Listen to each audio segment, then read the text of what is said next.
Miss হবে না আপনার পছন্দের টিভি শো। দেখুন জি5 অ্যাপে একদম ফ্রি। স্রোত, তোকে এত অচেনা আমার কোনোদিনও লাগেনি। কি হয়েছে বল না, বল না। উফ, কি বলবো, কি করে বলবো? আমি যে নিজেই বুঝতে পারছি না কি হয়েছে আমার, কেন এত কান্না পাচ্ছে আমার। দিদিভাই, দিদিভাই, তুই কেন কিছু বুঝে নিচ্ছিস না? দিদিভাই, দিদিভাই, তোর সাথে আমার একটা কথা আছে, একটা সিরিয়াস কথা। কি কথা বল না, কিছু সমস্যা হয়েছে? হ্যাঁ দিদিভাই, একটা একটা বড় সমস্যা। আমি কাল ওভাবে ওই বাড়িতে যেতে পারবো না। আঙ্কেলের বাড়ি? হ্যাঁ, ওইভাবে একটা অচেনা অজানা ছেলের সাথে আলাপ করতে যেতে পারবো না দিদিভাই, স্পেশালি বিয়ে উপলক্ষে। বিয়ে? আরে বাবা, এখনই তো বিয়ে হচ্ছে না তোর, আর তুই তো নিজেই বললি যে আলাপ পরিচয়ের জন্য যাবি। দিদিভাই, উদ্দেশ্যটা তো একই, বিয়ে। আমি আমি পারবো না দিদিভাই ওভাবে সং সেজে হেসে বসে কথা বলতে। তারপর তারপর সে যদি আমার আমার ফোন নাম্বার চেয়ে বসে গল্প করার জন্য, তখন তখন তো আরেক বিপদ হবে দিদিভাই। আমার পড়াশোনা, আমার কাজকর্ম সব মাথায় উঠবে। আমি আমি যাবো না দিদিভাই। দিদিভাই প্লিজ, প্লিজ আঙ্কেলকে বোঝা। কি করি বলতো আমি এখন?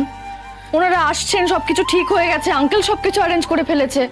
আমি যদি এখন ফোন করে বলি যে স্রোত যাবে না বলছে, আঙ্কেলের কতটা সম্মানহানি হবে ভাবতো। তুই আঙ্কেলের মুখ চেয়ে অন্তত চল স্রোত। ঠিক আছে, তোদের কাউকে কিচ্ছু বলতে হবে না, কিচ্ছু বলতে হবে না। আমি কাল সকালে আঙ্কেলকে ফোন করে বলে দেবো আমি যাব না। কি হয়েছে বলতো তোর? হ্যাঁ, এই তো রাজি হয়েছিলিস যাবি বলে, আর তাছাড়া যাওয়া মানেই তো বিয়ে করা নয় স্রোত। দিদিভাই, যাওয়াটাই তো আমার কাছে অস্বস্তির। কোথাও কিছু নেই, একটা অচেনা ছেলের সাথে কেন আলাপ করবো বলতো? হ্যাঁ, আমি রাজি হয়েছিলাম, কারণ কারণ আমি আঙ্কেলকে না বলতে পারিনি।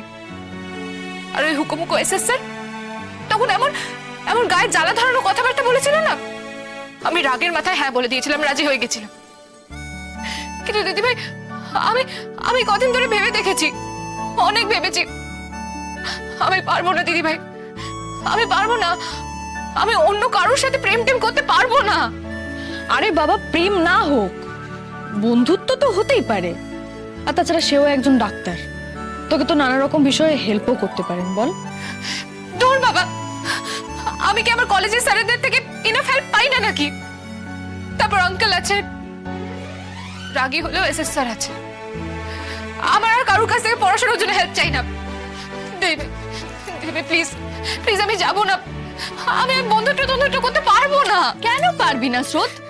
এইভাবে কতজন আলাপ করে, কারোর কারোর রিলেশন হয়, কারোর হয় না, তাতে কি অসুবিধে? হ্যাঁ, সত্যি বলতে প্রথমে আমারও খুব অদ্ভুত লাগছিল বিষয়টা। এইভাবে অচেনা অজানা একটা ছেলের সঙ্গে তুই আলাপ করতে যাচ্ছিস।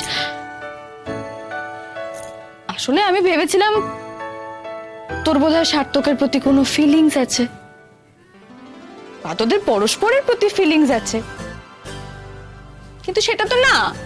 তুই তো নিজেই বলেছিস আমাকে সে কথা, তাই না? তাহলে এখন এসব কথা আসছে কেন? আমি অন্য কারোর সঙ্গে প্রেম করতে পারবো না, আমি অন্য কারোর সঙ্গে দেখা করবো না, এসব তো সেকেলে ছুতমার্কের মতো কথা হয়ে। এক মিনিট, এই তুই কি বললি আমাকে? আমি অন্য কারোর সাথে প্রেম করতে পারবো না মানে? অন্য কেউটা এখানে কোথা থেকে এলো? হ্যাঁ, তার মানে তোর জীবনে অলরেডি কেউ একজন আছে যাকে ছাড়া তুই অন্য কাউকে বিয়ের কথা ভাবতেই পারছিস না, তাই তো স্রোত? টাকা আমার দিকে কি? না না না দিদিভাই, ওটা ওটা জাস্ট একটা কথার কথা ছিল। কেউ নেই, কেউ নেই, আমার জীবনে কেউ নেই। তোরা তোরা সবাই মিলে আমার মাথার উপরে প্রেম ভালোবাসা জিনিসটা কেন চাপাতে চাইছিস বলতো?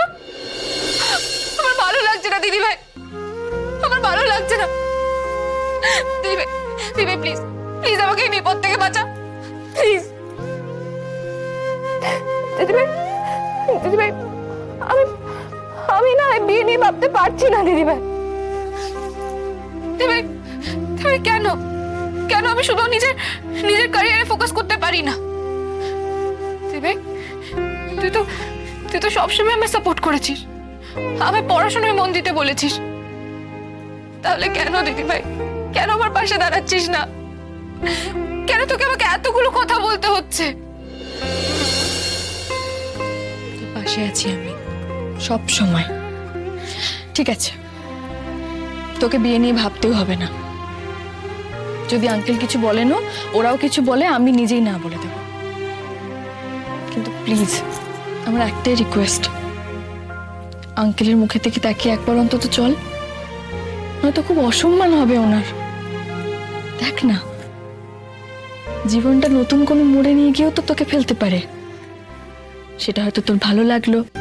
দিদিভাই তুই না বুঝতেই পারছিস না, আমার সমস্যাটাই বুঝতে পারছিস না, তাই এই কথাবার্তাগুলো বলছিস, আমাকে একটা অচেনা ছেলের দিকে ঠেলে দিচ্ছিস।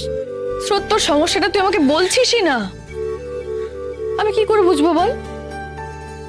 আমার কেন মনে হচ্ছে স্রোত তুই আমাকে অনেক কিছু বলতে চাইছিস, কিন্তু বলতে পারছিস না। এরকম তো আগে কখনো হয়নি। তুই তো সব সময় সবকিছু আমাকে বলতিস, তাহলে এখন তোর মনের কথাটা কেন আমাকে বলতে পারছিস না? স্রোত, তোকে এত অচেনা আমার কোনোদিনও লাগেনি। কি হয়েছে বল না, বল না। উফ, কি বলবো, কি করে বলবো? আমি যে নিজেই বুঝতে পারছি না কি হয়েছে আমার, কেন এত কান্না পাচ্ছে আমার। দিদিভাই, দিদিভাই তুই কেন কিছু বুঝে নিচ্ছিস না? সেই ছোটবেলার মতন না বলতেই কেন বুঝে যাচ্ছিস না?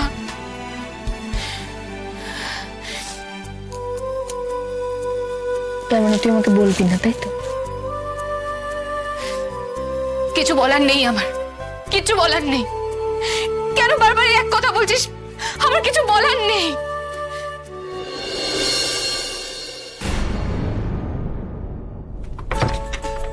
চলে যাব, আমি এখান থেকে চলে যাব। এই বাড়িতে এই নাটক আমি আর সহ্য করব না। চোখের সামনে আমি কিছুতেই এটা হতে দেখতে পারবো না। সত্যি কি করে একটা অন্য ছেলেকে বিয়ে করতে পারে, কি করে?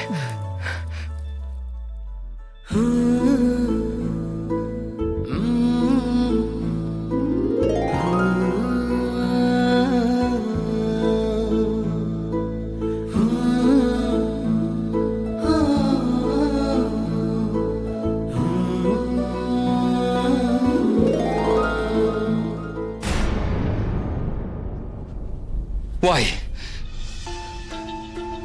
আমি কেন এত তোমার প্রতি দুর্বল হয়ে পড়ছি? কেন এই বিয়েটা আটকানোর চেষ্টা করছি আমি? তুমি কেন আমাকে এতটা বিরক্ত করছো? Just leave me. আমার মাথার মধ্যে থেকে তুমি চলে যাও, জাস্ট চলে যাও। জি5 ডাউনলোড করুন আর সব এপিসোড দেখুন একদম ফ্রি।